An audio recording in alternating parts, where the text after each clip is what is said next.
नमस्कार, स्वागत है आपका हरियाणा न्यूज 24 पर। मैं हूं प्रिंस लंबा। हरियाणा प्रदेश के अंदर हर रोज कोई ना कोई पुलिसकर्मी रिश्वत लेते हुए रंगे हाथों धरा जाता है। एंटी करप्शन ब्यूरो के हत्थे चढ़ जाता है, एसीबी के द्वारा दबोच लिया जाता है और गिरफ्तार कर लिया जाता है। लेकिन क्या हो जब एक पुलिस वाला रिश्वत मांगे, लेकिन किसी आम आदमी से नहीं बल्कि पुलिस वाले से ही, और वही दूसरा पुलिस वाला उस रिश्वत मांगने वाले पुलिस वाली को एसीबी के हत्थे चढ़वा दे, एसीबी को शिकायत देकर उसको गिरफ्तार करवा दे। सुनने में बड़ा अनोखा और अटपटा मामला आपको लग रहा होगा, लेकिन यह हकीकत है, यह सच्चाई है और यह मामला कहीं और का नहीं, हरियाणा प्रदेश का ही है, पलवल जिले का है।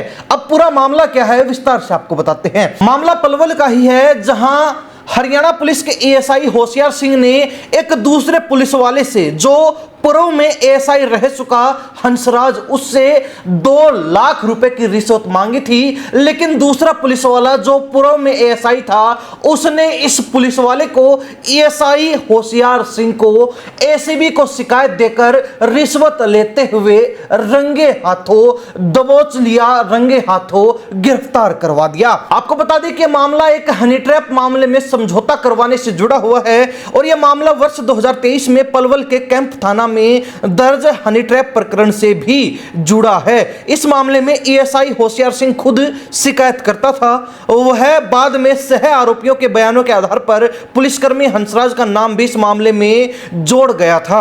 हंसराज वर्तमान में कोर्ट से जमानत पर, यानी कि जो दूसरा पुलिस वाला जिससे रिश्वत मांगी गई, वो कोर्ट से जमानत पर बाहर है।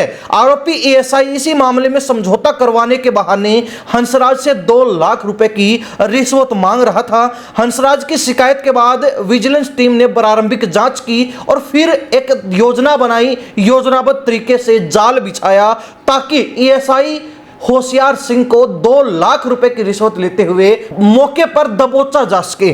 कार्रवाई के दौरान एएसआई होशियार सिंह को 2 लाख रुपए की रिश्वत स्वीकार करते हुए मौके पर ही दबोच भी लिया गया। फिलहाल आरोपी के खिलाफ मुकदमा दर्ज करके आगे की कार्रवाई की जा रही है और कार्रवाई ये कि इस मामले में उससे पूछताछ की जाएगी कि उसने ये रिश्वत पहली बार ली या फिर इसके अलावा भी उसका किसी अन्य रिश्वत कांड में नाम है, पहले भी उसने इस तरीके के भ्रष्टाचार के कांड किए हैं, और ये रिश्वत का पैसा क्या वो अकेले रखने वाला था या फिर इस मामले में कोई अन्य पुलिसकर्मी या पुलिस अधिकारी भी जुड़ा हुआ है। हर कनेक्शन पर, हर पहलू पर विस्तार से जांच की जाएगी। लेकिन यहां सवाल ये उठता है कि जब एक पुलिस वाला दूसरे पुलिस वाले तक को नहीं बख्शता, दूसरे पुलिस वाले तक को नहीं छोड़ता और उससे भी किसी मामले में समझौता करवाने के बदले 2 लाख रुपए तक की रिश्वत मांग सकता है, तो क्या वो पुलिस वाला किसी आम आदमी को जो किसी मामले में फंस जाए उसको छोड़ देगा?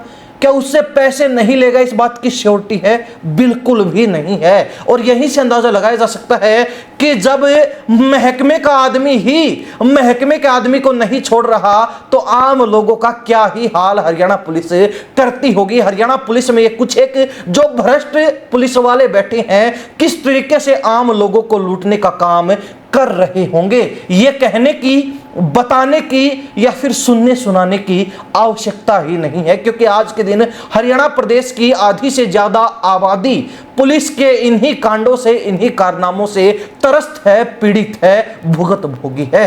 अब यहां पुलिस की कार्यशैली पर भी सवाल उठ रहे हैं। सवाल उठने लाजमी भी हैं, क्योंकि जिस पुलिस का काम होता है कानून की पालना करवाना, कानून के दायरे में रहकर लोगों को सुरक्षा देना, लोगों के ऊपर किसी भी तरीके का अगर कोई खतरा है तो उसको टालना, उसको खत्म करना, लोगों को सुरक्षित रखने के साथ साथ जिनके साथ अन्याय हुआ है उनको न्याय देना।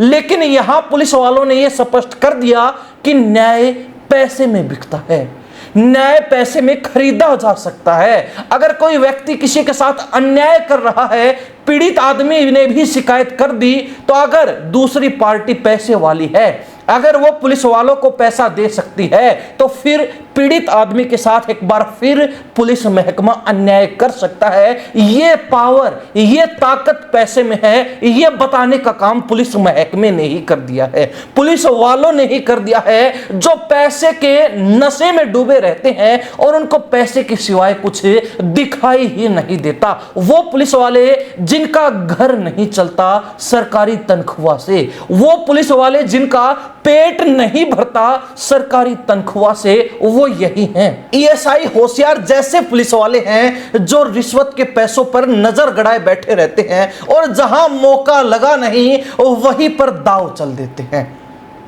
अब हरियाणा पुलिस महकमे की खाकी की बदनामी हुई है, पक्की हुई है, पुलिस की नाक भी कटी है, पुलिस की साख भी गिरी है, इसमें कोई दो राय नहीं है। लेकिन सवाल यह बनता है कि पुलिस के आला अधिकारी, पुलिस की कमान संभालने वाले बड़े अफसर क्या कर रहे हैं, वो कहां सो रहे हैं? क्या उनको अपने महकमे के अंदर भ्रष्टाचार दिखाई नहीं देता? और सबसे बड़ा सवाल तो खुद हरियाणा प्रदेश के गृह मंत्री नायब सैनी से बनता है। बिल्कुल सही सुन रहे हैं आप, मुख्यमंत्री होने के साथ साथ गृह मंत्री भी नायब सैनी ही हैं। पूरा पुलिस महकमा उनके अंडर में आता है, तो सबसे जरूरी और महत्वपूर्ण सवाल तो मुख्यमंत्री नायब सैनी से बनता है, जिनके अंडर में पूरा पुलिस महकमा है। आप कर क्या रहे हैं? क्या आप पुलिस को संभाल नहीं सकते? क्या आपसे एक पुलिस महकमा संभाल नहीं रहा है? क्या पुलिस महकमे की जिम्मेवारी इतनी बड़ी हो गई कि उसको आप उठा नहीं पा रहे हैं, उसको आप वहन नहीं कर पा रहे हैं, उसको आप दुरुस्त नहीं कर पा रहे हैं? ये क्या चल रहा है हरियाणा पुलिस के अंदर? ये क्या हो रहा है हरियाणा पुलिस महकमे में? हर केस के अंदर रिश्वत, हर मामले में रिश्वत, हर छोटे से छोटे काम में रिश्वत।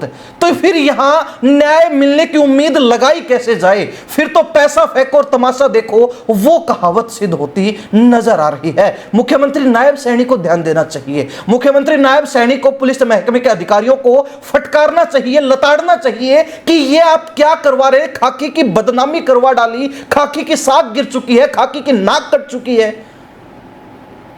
लेकिन बोले कौन? जो बोलता है उसके ऊपर भी मुकदमे हो जाते हैं।